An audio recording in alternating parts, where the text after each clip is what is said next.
Olá, bem-vindos a mais uma análise nossa. Hoje a gente vai mergulhar fundo nos materiais que chegaram pra gente. O tema é bem específico e, olha, tem uma carga simbólica pesada. O dragão de Sodoma. Isso mesmo. Pelo que a gente viu nas fontes, esse conceito apareceu em discussões mais fechadas, né? Como um encontro lá em La Herra, na Argentina, em 91, algo ligado à Ordem Tirodal. Exato. E está dentro de uma discussão maior, que os textos chamam de perversão na relação homem-mulher.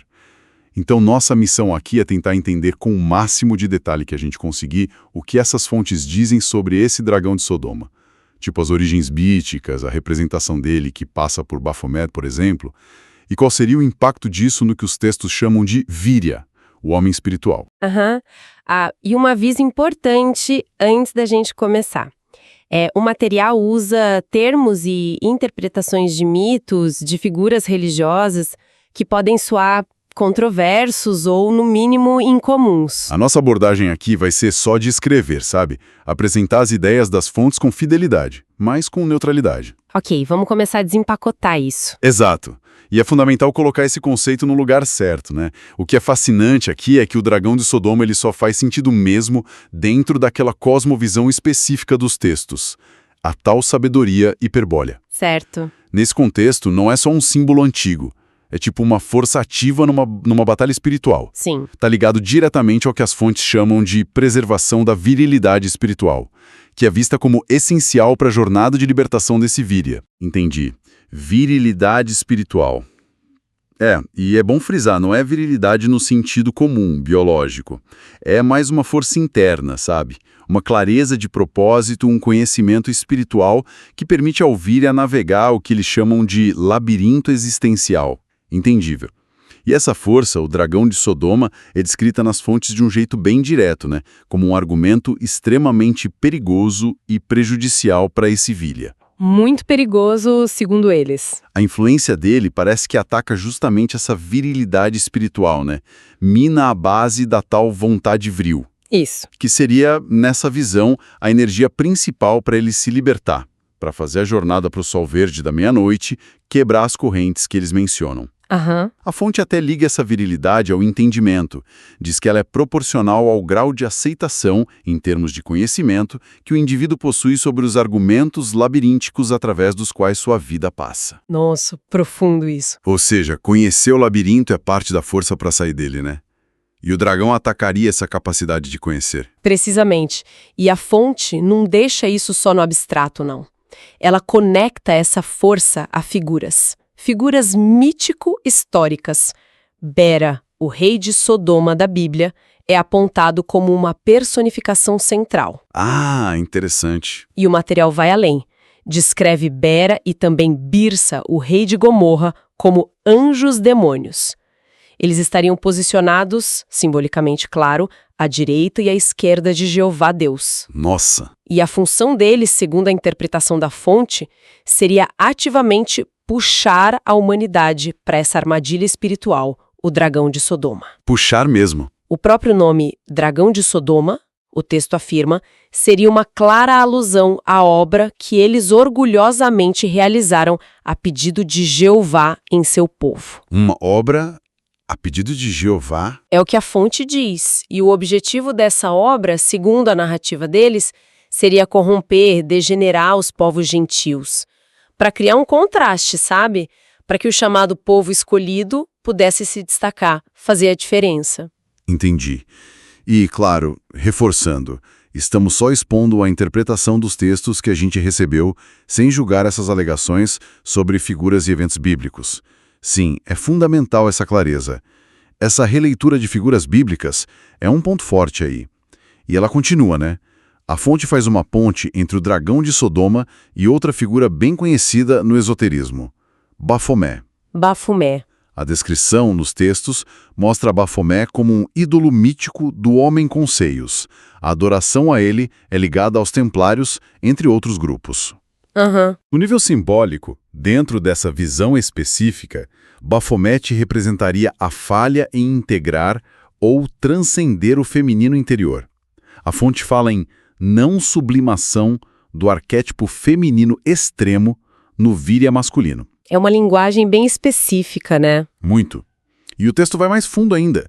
Diz que Baphomet simboliza o inferno masculino do cavaleiro templário em busca do homúnculo. Nossa, inferno masculino? E essa condição, essa busca que não dá certo, seria sustentada pelo que a fonte chama de princípio homossexual do dragão de Sodoma. Certo. E aqui é importante notar, estamos usando o termo exato do material original, princípio homossexual, reportando com neutralidade, mesmo que o termo soe datado ou problemático fora desse contexto específico deles. Com certeza.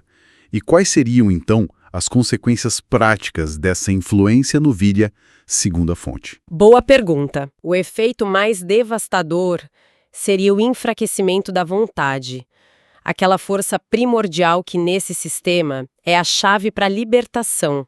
Sem ela, o Víria fica preso, sabe? Incapaz de sair do ciclo, do labirinto. Preso. A fonte até ilustra isso com uma oposição simbólica bem forte. De um lado, tem o ideal que o Víria deveria alcançar, representada por uma figura complexa, Pégaso, unicórnio, polvo. Pégaso, unicórnio, polvo. Que combinação. Pois é. Sugere uma mistura de pureza, transcendência, capacidade de navegar em vários planos. E do outro lado, tem o Víria que sucumbe à influência do dragão. Ele se degenera numa forma descrita como peixe-unicórnio ou, mais especificamente, barbo-unicórnio. Pégaso, unicórnio, polvo. A imagem realmente evoca múltiplos poderes. E o oposto, esse barbo-unicórnio. O que ele representa mais em detalhe? Então, o Barbus unicórnio, que a fonte identifica como Barbus equus, é descrito como um peixe com chifre em espiral. O simbolismo dele é pesado. Imagino.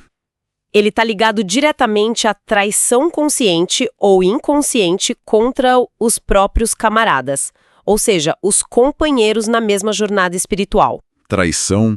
Ele personifica o homem espiritual que falhou na tarefa que eles consideram crucial, morrer para suas formas psíquico-femininas. Quer dizer, não conseguiu transcender certos aspectos internos que essa visão considera limitantes. Certo, não transcendeu. Aí, em vez de chegar no estado de filho de si mesmo que remete ao homem de pedra à autossuficiência espiritual, sabe? Ele regride, vira pai de si mesmo. Pai de si mesmo. É, um estado simbolizado pelo peixe ou pelo cisne, em outra era mítica que o texto menciona. Isso indicaria uma perpetuação do ciclo, uma falha em romper com a linhagem psíquica limitante. Entendi. Se a gente conectar isso ao quadro geral, essa transformação no barbunicórnio não é só uma falha simbólica, não. Representa, dentro da lógica da fonte, a perda da capacidade real de atingir a libertação espiritual que eles propõem. É a rendição ao argumento perigoso do dragão. Fica bem claro o impacto devastador que eles atribuem ao dragão de Sodolo sobre o masculino espiritual nessa visão. Mas aquela perversão na relação homem-mulher que foi mencionada como central, ela se limita a essa influência no víria masculino ou a fonte mostra algo mais, uma dinâmica complementar talvez? Mostra, sim. Apresenta uma dinâmica complementar. A fonte introduz uma figura feminina que atuaria em paralelo ou como contraparte ao dragão de Sodoma. O nome dela é Tekelili. Tekelili. É descrita de forma bem sombria, viu? A mãe das Amazonas personificando o inferno feminino. Inferno feminino. Seria a antítese radical da Virgem, que é outra figura arquetípica importante nesse sistema, representando pureza, orientação espiritual. Tekelili estaria ligada ao matriarcado extremo e a uma inversão ou degradação mesmo dos valores ligados à masculinidade espiritual, sempre conforme a interpretação da fonte. Então não é só uma força agindo sobre o masculino. Parece que a fonte descreve um cenário mais complexo, quase uma pinça estratégica, né? Exato, uma pinça. Tem o dragão de Sodoma, ligado a Baphomet, enfraquecendo o Víria por um lado, e Tekelili representando um outro extremo de desvio pelo lado feminino. A ideia central que parece emergir é que essa perversão na relação masculino-feminino, juntando essas duas forças míticas, seria a ferramenta mais eficaz para promover a degeneração espiritual de um povo, de uma linhagem. Pois é. Essa visão da dinâmica entre os gêneros como um campo de batalha espiritual central é, nossa, sem dúvida um dos aspectos mais marcantes e específicos desse material que a gente está analisando. Exatamente. É apresentada como estratégia primordial de enfraquecimento. E para adicionar mais uma camada de complexidade nesse tudo, a fonte ainda situa algumas dessas figuras dentro de estruturas mítico-históricas específicas. Ah, tem mais isso? Menciona-se que Bera e Birsa, os reis de Sodoma e Gomorra ligados ao dragão, pertenceriam à chamada Ordem de Melquisedeque. Ordem de Melquisedeque. Essa ordem, por sua vez, é conectada àquela figura enigmática da Bíblia, o sacerdote rei Melquisedeque, e ao papel que ele teria nos planos do Senhor, sempre segundo a interpretação peculiar da fonte, claro. Certo. Forte e controversa.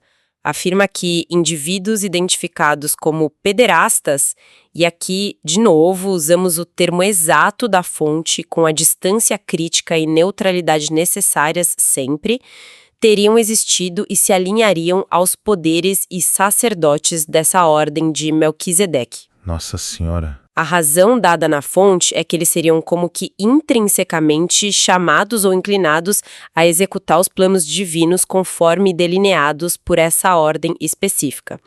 É crucial, mais uma vez, a gente sublinhar que está só relatando o conteúdo das fontes, incluindo os termos e as associações que o texto propõe, sem nenhum endosso ou julgamento sobre a validade histórica ou moral disso. É um emaranhado de conceitos, símbolos e interpretações.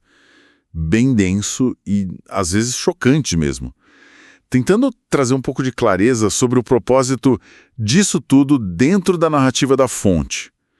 Então, o que tudo isso significa, né? Boa pergunta. O material claramente dá uma importância imensa a esses conceitos. Dragão de Sodoma, Bafomé, Tec-Lili, a Ordem de Melquisedeque. Não são só curiosidades mitológicas para eles. São descritos como forças ativas, atuando no mundo, com o objetivo específico de minar a busca espiritual individual, de corroer a vontade. Para alguém que estivesse imerso nesses textos, talvez buscando essa tal libertação ou autoconhecimento que eles descrevem, entender esses mecanismos seria vital. Nesse contexto, o que significaria resistir a essas influências enfraquecedoras? Qual seria a relevância prática de decifrar esses argumentos perigosos do labirinto?